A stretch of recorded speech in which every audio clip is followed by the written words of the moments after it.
अल्लाह अकबर, अल्लाह अकबर, अल्लाह Akbar. Kuwait petroleum पर हमला। Iran ने कहा था हमारे इंफ्रास्ट्रक्चर पर हमला कर रहे हो, हमारे पेट्रोलियम पर हमला कर रहे हो, अब हम पूरे इलाके के पेट्रोलियम सिस्टम को उड़ाएंगे। हजरात, सिस्टम तो बहुत दूर की बात, कुवैत में पहले ये प्रूफ देखिए, वेरिफिकेशन फुल एकदम रजाग्राफी देख रहे हो भाई, पूरे सबूत के साथ।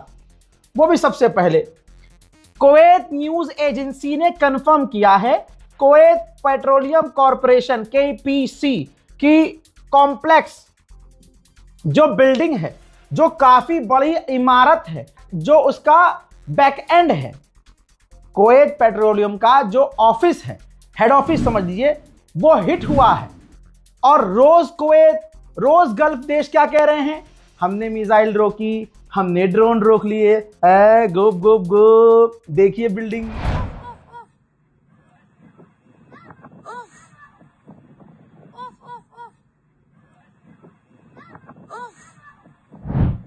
अब आप कहेंगे मजा नहीं आया, और होने चाहिए थे, और मुझे पता है आपके अंदर एसी वाली फीलिंग आ रही है, तो मैं हूं ना, अभी हूं, करो सब्सक्राइब जल्दी से। हाँ, कुवैत के दूसरे पेट्रोलियम इंडस्ट्री और फैसिलिटीज पर ईरान का ड्रोन हमला हुआ है। अब एडवांस एक बात बोल जाऊं, मेरे मन में आ रही, एकदम यहां मुंह पे आके रुक गई है। कल को ईरान यूं कह दे कि हमने हमला नहीं किया, तो हंसना नहीं। देखिए,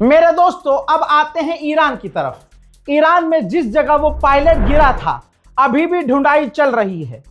अंदाजा यह है कि वो शायद मिल गया है और वो नेविगेटर अमेरिका की फौज से कांटेक्ट में है। रात के अंधेरे में तड़तड़ाहट, सड़सड़ाहट, फड़फड़ाहट की हेलीकॉप्टर की आवाजें वहां आ रही हैं।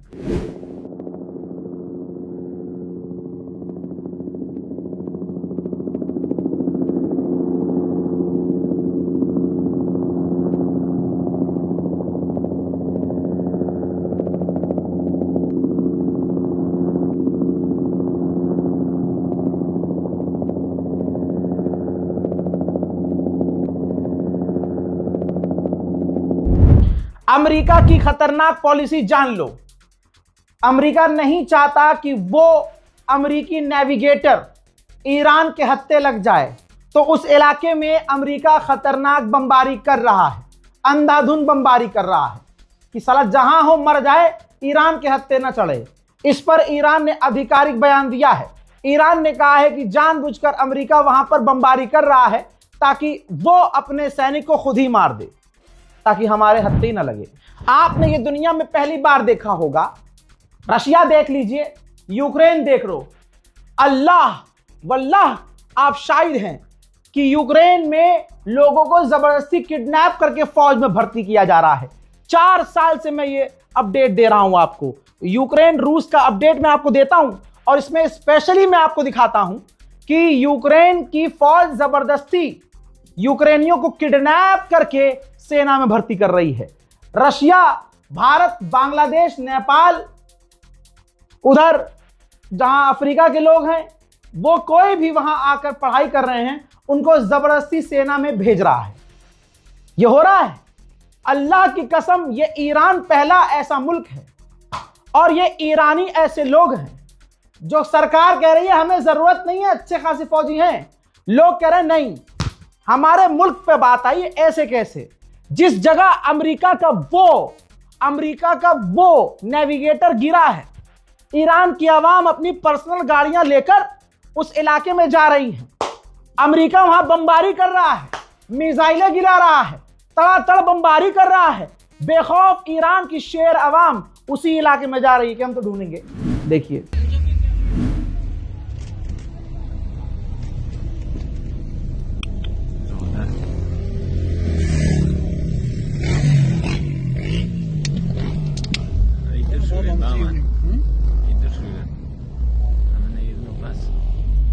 उधर पूरी रात निकल चुकी है। जरा एक फोटो देखिए, अमेरिका पूरे इलाके में ईरान में खतरनाक बमबारी कर रहा है। मैं फिर से कह रहा हूं, इस गलतफहमी में मत रहना कि रजा भाई बता रहे हैं तो बढ़िया लग रहा है, अच्छा लग रहा है, अमेरिका इजराइल की बेइज्जती और ये नुकसान हो रहा है। याद रखिएगा, ईरान में ऐसे ऐसे हमले हो रहे हैं और ईरान का इतना इंफ्रास्ट्रक्चर नुकसान में जा चुका है कि अब 20 से 30 साल ईरान को दोबारा से वैसा जैसे वो पहले था होने में लग जाएंगे। दोस्तों, यूएई क्या कर रहा है? यूएई ने एक फ्लाइट अटेंडेंट को अरेस्ट किया है। 25 साल की वो फ्लाइट अटेंडेंट, उसका गुनाह यह था कि उसने जहाज की खिड़की से ईरान की जो मिसाइलें आ रही थी बस उसको रिकॉर्ड किया। अब अल्लाह जाने कि ये तमाम यूएई वालों के नागरिकों के इनबॉक्स में घुस गए हैं, गैलरी में घुस गए हैं। उस बेचारी ने कहीं पोस्ट भी नहीं किया था, हो सकता है सिर्फ किसी को शेयर किया हो।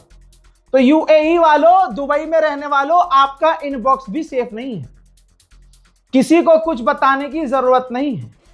लेकिन इस दौरान आप समझ जाओ कि आपकी सरकार, ये यूएई वाले, ये अरब कितने झूठे हैं। आवाज आ रही है, लोग मुझे बता रहे हैं कि रजा भाई यहां फलानी जगह, नाम नहीं बता सकता, फलानी जगह धुड़ुम धड़ाम धुड़ुम की आवाज आ रही है। लेकिन वही खबर आती है 2 घंटे के बाद, वो देश कहता है कि हमने ईरान की मिसाइलें रोक ली। फिर 2 दिन बाद खबर आती है कि नहीं, ये देखो बिल्डिंग पूरी तबाह हो गई।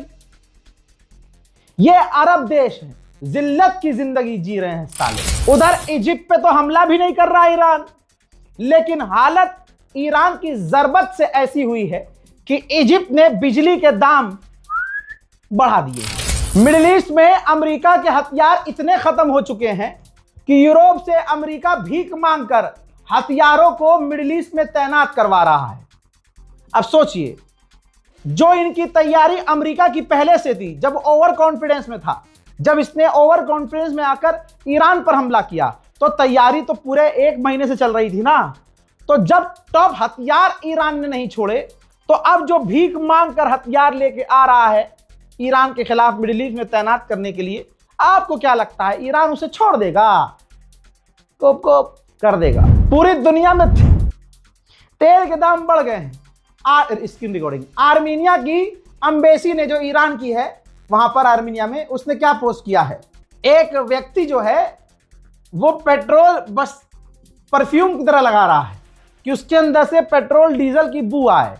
ये दुनिया की हालत हो गई है। यकीन जानिए, पूरी दुनिया में और खासकर पूरे यूरोप में पेट्रोल डीजल आसमान पे पहुंच चुका है। उधर मेरे दोस्तों, दुनिया का पहला राष्ट्रपति है जिसका परिवार जंग से पैसा कमा रहा है। यह तो गोदी मीडिया ने भी छाप दिया है। जंग के बीच पैसा बनाने में जुटे ट्रंप के बेटे, ड्रोन बनाने वाली कंपनी से जुड़े लोग बोले युद्ध से फायदा कमाने वाले पहले राष्ट्रपति डोनाल्ड ट्रंप। बताइए, कोई इज्जत कहीं रह गई है इस ट्रंप की? तो बताओ मुझे। IAEA के पूर्व पहले वाले चीफ ने ट्वीट किया है और अरब को आवाज देते हुए कहा है, ऐ गल्फ के लोगों, गल्फ के देश हो, इस पागल डोनाल्ड ट्रंप को रोको। इससे पहले एक बार और कोशिश करो, इससे पहले कि डोनाल्ड ट्रंप पूरे इलाके में आग लगवा दे। ये कोई और नहीं कह रहा है, कोई मुसलमान नहीं कह रहा है, ये IAEA का पूर्व चीफ कह रहा है। 35 दिन के बाद जब से स्ट्रेट ऑफ हॉर्मुज बंद हुआ है, पिछले 24 घंटे में सबसे ज्यादा तेल और टैंकर निकले हैं, जहाज निकले हैं।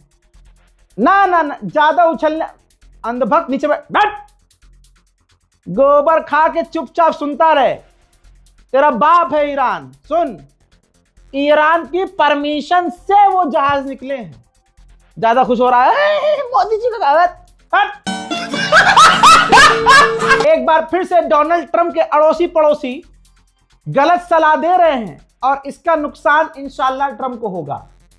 जो डोनाल्ड ट्रंप के सलाहकार हैं वो कह रहे हैं कि हमें ईरान की पब्लिक इंफ्रास्ट्रक्चर पर, बिल्डिंग पर, बिजली घरों पर हमला करना होगा। उनके पानी के जनरेटर, पानी के जो प्लांट्स हैं, उन सब पर हमला करना होगा। इससे ईरान की रिजीम गिर जाएगी। गुलाबी सुअर पिछले 10-15 दिन से कह रहा है कि हमने रिजीम गिरा दी है। फिर सुअर कहता है कि हमें रिजीम गिराने की जरूरत ही नहीं है, हमारा मकसद रिजीम गिराने का नहीं था। फिर पलटी मारता है, कहता है रिजीम तो खत्म हो चुकी है, हमने सबको मार दिया है। और फिर पलटी मारता है कि रिजीम हमारा मकसद ही नहीं है, रिजीम से लेना देना नहीं है। फिर कहता है कि मैं ईरान का सुप्रीम लीडर बनूंगा। फिर सुअर पलटी मारता है, कहता है कि ईरान की रिजीम कमजोर हो चुकी है और अब जो नई रिजीम आई है वो काफी बढ़िया है, हमसे बात कर रही है। फिर पलटी मारता है कि इस पूरी रिजीम को खत्म करने का हमारा मकसद ही नहीं था, हमारा तो गोल स्ट्रेट ऑफ हॉर्मज़ को खुलवाने का था।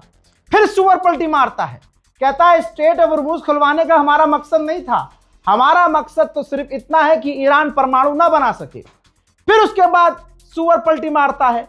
अब आप कहेंगे भाई कितनी पलटी? हाँ, जितना आप सोच नहीं सकते, गुलाबी सुअर उतना पलटी मारता है। उधर इजराइल के आसमानों में रात के अंधेरे में ईरान की मिसाइलें सितारा बनकर चमकती रही हैं रात भर।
हजरात मोहतरम, क्या होगा नहीं पता, इतना पता है एक और मारा जाएगा।